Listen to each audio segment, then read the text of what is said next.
আজকে চলে এসেছি ফুলিয়া উদয়পুর। এসে দেখি এক পাশে প্যান্ডেল করা আছে খাওয়া দাওয়ার, আর এক পাশে হচ্ছে কীর্তন।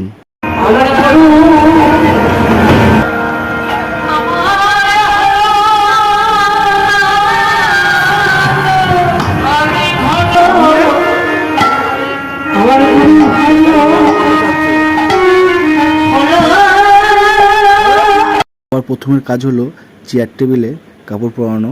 তো এদিকে কাপড় পরানো হচ্ছে চেয়ার টেবিলে। ওইদিকে কীর্তন শেষ হলেই সব লোকজন বসবে।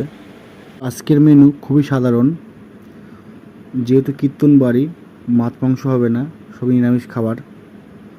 আমার এদিকে চেয়ার টেবিলে কাপড় পরানো কমপ্লিট, তো হয়ে গেছে, সব কিছু রেডি হয়ে গেছে, শুধু লোক বসলেই আমার দেওয়া শুরু করব।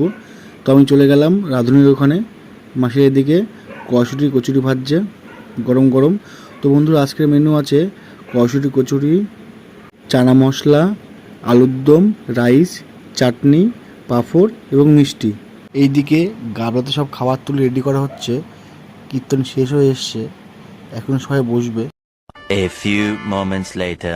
প্রথমে আছে গরম গরম কড়াইশুঁটির কচুরি,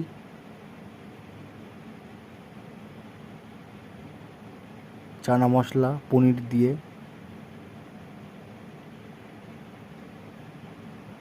রাইস,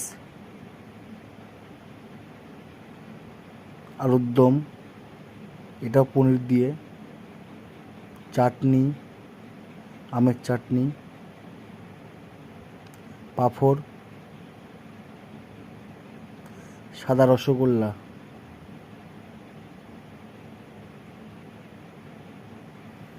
তো এইদিকে কীর্তন শেষ হয়ে গেছে, আমি গেলাম গরম গরম কড়াইশুঁটি কচুরি আনতে। মাসিরা আগের থেকে ভেজে রেখে দিয়েছে, এদিকে রেডি করা আছে, এগুলো ভাজবে পরে। তো ব্যাচ বসে পড়েছে। তো বন্ধুরা, অবশ্যই তোমরা লাইক, কমেন্ট, শেয়ার করবে। আবার নেক্সট ভিডিও দেখা হচ্ছে।